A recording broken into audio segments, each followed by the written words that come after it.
जो इलेक्शन चोरी हुआ है और जिस तरीके से चोरी हुआ है, आज भी गुफ्तगू होगी।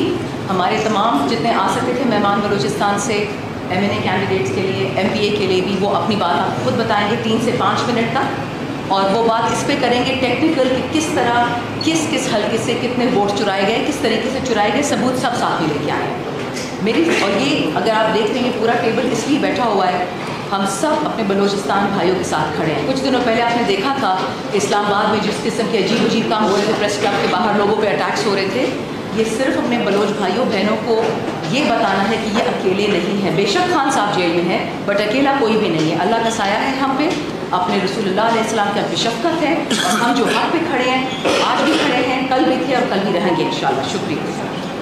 थैंक यू जी। अच्छा, तमाम हमारे जितने भी सालार जो हैं वो यहाँ पर बलूचिस्तान को रिप्रेजेंट करेंगे। उसके बाद हमारे जितने भी ज़ाहिर बात है अली मोहम्मद ख़ान भाई और शेर अफजल भाई जो हैं वो दोनों मॉडरेटर हैं, वो बताएंगे कि किसने किस तरीके से जो है चीज़ों को लेके चलना है। हमारे जो कैंडिडेट्स हैं, मेरी उनसे एक रिक्वेस्ट होगी प्लीज़ कि आपने शॉर्ट एंड क्रिस्प बात करनी है कि ताकि मीडिया आपको पूरी कवरेज दे सके और आप लोग जो है वो अपनी बात जो है वो कन्वे कर सके। तो आप लोग ने टू द पॉइंट बात कर रहे हैं अपने हल्के को लेकर। Thank you. बिस्मिल्लाहिर्रहमानिर्रहीम। मुल्क भर में जो पाकिस्तान तहरीक इंसाफ के मैंडेट पे जो डाका डाला गया है, इस हवाले से हमने अदालतों का भी रुख किया है और खान साहब की कॉल पे एक दफ़ा हम प्रोटेस्ट कर चुके हैं और आज हफ्ते के दिन के लिए मुल्क गिर स्ट्राइक या एहतजाज की कॉल दी है खान साहब ने। जहाँ तक बलूचिस्तान के हलकों का ताल्लुक़ है, 7 सूबाई हलके और 3 कौमी के हलके हमारे मैंडेट से चोरी हो के, जिनको फॉर्म 45 की बुनियाद पे हम जीत चुके हैं, और ये तमाम हलकों की उज़रदारियाँ लेके हम इलेक्शन कमीशन गए। लेकिन बदकिस्मती से इलेक्शन कमीशन का हमारे केसेस में रवैया जो हैं वो नून के केसेस जहाँ पे उनके उम्मीदवारान जो हैं हमारे ख़िलाफ़ उज़रदारियाँ लाए हैं, ये अक्सर मुख्तलिफ है। हमारे केसेस में अभी तक जो ऑर्डर्स आए हैं, इन्होंने हमें ट्रक की बत्ती के पीछे लगा दिया है कि जी आप ट्रिब्यूनल्स जाएँ, जबकि हमारे 2 हल्के जो हैं उनमें इन्होंने हतमी नताइज आने के बावजूद रिकाउंटिंग की और रिकाउंटिंग की बुनियाद पे रिटर्निंग ऑफिसर ने नून के उम्मीदवारान को जितवाया है। बलूचिस्तान में जो मैंडेट चोरी हुआ है, उम्मीदवारान मौजूद हैं, आपके सामने मुख्तसर अल्फाज में अपना माफ़ी ज़मीर बयान करेंगे।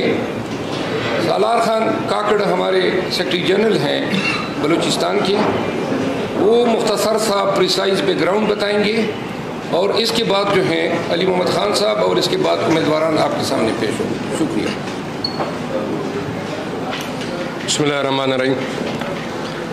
सालार काकड़, साबिका जनरल सेक्रेटरी PTA बलूचिस्तान, और मैं कैंडिडेट था NA 263 क्वेटा सिटी। बलूचिस्तान के हवाले से आप तमाम दोस्तों को मालूम है, रकबे के लिहाज से सबसे बड़ा सूबा है, वसाइल से मालामाल सूबा है। बदकिस्मती से वहाँ पे लोग सोने के पहाड़ों पे नंगे पैर चलते हैं। बलूचिस्तान की महरूमियों का किस्सा सुबह शाम TV चैनलों की जीनत बना होता है, सब उस पर बात करते रहते हैं। बदकिस्मती से हालात कभी भी नहीं बदलते। बलूचिस्तान में जो हालात हैं, जिस भी हवाले से मीडिया कवरेज ना मुख्तलिफ हालात की वजह से ना होने के बराबर होती, सच्चाई लोगों तक पहुंच नहीं पाती। इस वजह से हम यहाँ इस्लामाबाद आए हैं। हम अपने मरकज़ी रहनुमाओं का शुक्रिया अदा करते हैं, उन्होंने हमारी आवाज़ के साथ अपनी आवाज़ मिलाई है और हमें उम्मीद है कि आपके तवस्सुत से नेशनली और इंटरनेशनली हमारी आवाज़ पहुँचेगी। रिगिंग के हवाले से पहले भी बलूचिस्तान में आपको मालूम है बहुत कंट्रोल्ड इलाका है, हमेशा आवाज़ आती रहती थी। साइंसी तजुर्बात अगर मुल्क में होते रहें, बलूचिस्तान में शायद सबसे ज़्यादा मतलब इसके सबूत मिले हैं। पहले भी रिगिंग होती थी, लेकिन इस बार तो हद कर दी गई है। पहले शायद सियासी जमातें जो है ना उतार चढ़ाव का हिस्सा बनती थी या हिस्सा बनाई जाती थी। इस बार तो तमाम सियासी जमातों को रगेद कर ठेकेदारों को, कब्ज़ा माफिया को, जराइम पेशा लोगों को आगे लाया गया है।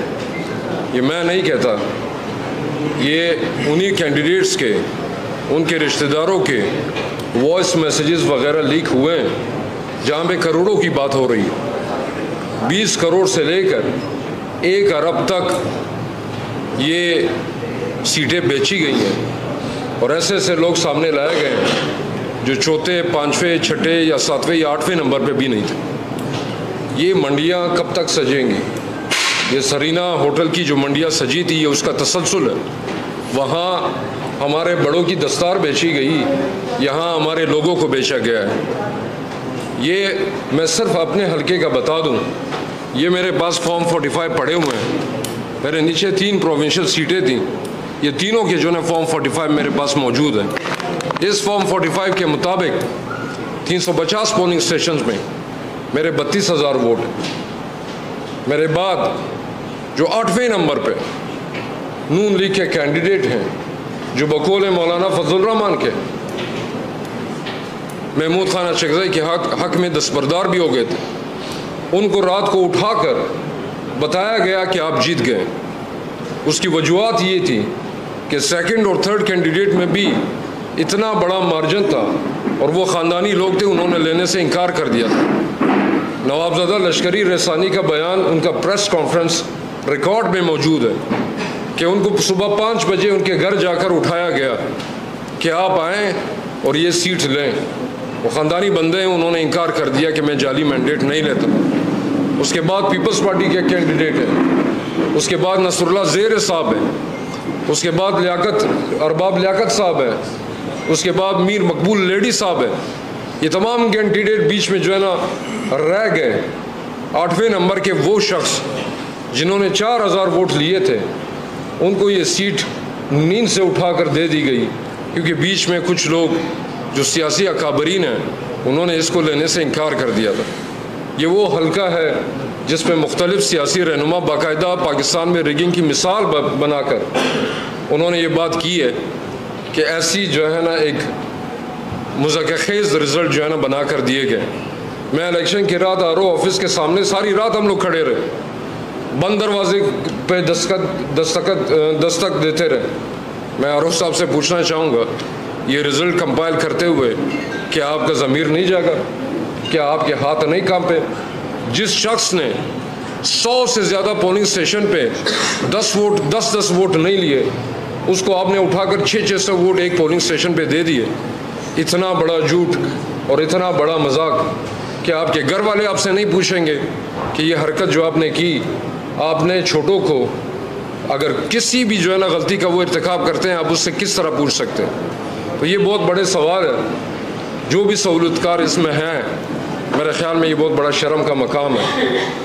बलूचिस्तान के अवाम के साथ, कोयटा के अवाम के साथ ये जो खिलवाड़ हुआ है, ये जो उनके हुकूक बेचे गए, ये उनके अस्पताल बेचे गए, ये उनके स्कूल बेचे गए, ये उनकी तालीम बेची गई है, ये उनके सारे वसाइल इंफ्रास्ट्रक्चर बेचा गया। जो लोग 60-60 करोड़ रुपए देकर आए हैं, उन्होंने खिदमत नहीं करनी है, वो ठेकेदार हैं, वो 600 करोड़ रुपए लेकर जाएंगे।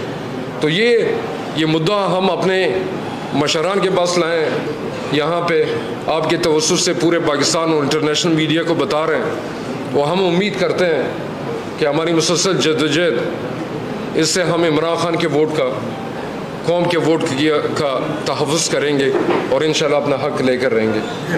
मेरे साथ दीगर भी कैंडिडेट्स हैं, वो भी इस मामले पे बात करेंगे। मैं अली भाई से जो है ना कहूँगा कि वो इस बारे में जो है ना बात करें। शुक्रिया। बिस्मिल्लाहिर्रहमानिर्रहीम। अल्लाहुम्मा सल्लि व सल्लिम व बारिक अला सय्यिदिना मुहम्मद व अला आलि मुहम्मद। तमाम मीडिया के दोस्तों को सेंट्रल ऑफिस तहरीक इंसाफ में खुश आमदीद। पहला मैसेज तो तहरीक इंसाफ के सेंट्रल ऑफिस से ये है कि इंशाअल्लाह ख़त्म नबूवत और हुर्मत रसूल सल्लल्लाहु अलैहि वसल्लम पे कोई कॉम्प्रोमाइज़ नहीं होगा।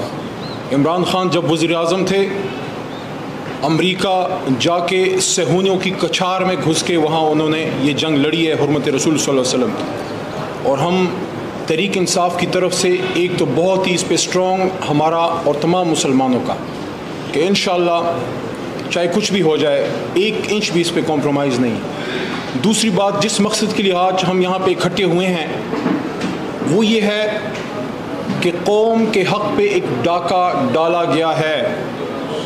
गरीब आदमी के पास इस मुल्क में आखिरी हथियार उसका वोट है। जब उसका, मैं चूँकि सियासी कारकुन हूँ, तीसरी बार अल्लाह के हुक्म से इमरान खान साहब की बरकत से तहरीक इंसाफ की वजह से मैं इस ऐवान में पहुँचा हूँ, मुझे इसका तजर्बा है। जब आपके इलाके का कोई शख्स नाराज़ होता है तो वो दाढ़ी पे हाथ फेर के कहता है कि इलेक्शन में देखेंगे। ये गरीब आदमी का एक थ्रेट परसेप्शन है कि मैं अपने वोट से अपना मुल्क ठीक करूँगा। अगर ये इख्तियार भी हमने गरीब आदमी से छीन लिया कि 5 साल बाद वो अपने मुल्क का फैसला भी ना कर सके और उसकी मर्ज़ी के बग़ैर कुछ और लोगों को उनके ऊपर वाइस रॉय के तौर पर बैठा दिया जाए, तो ये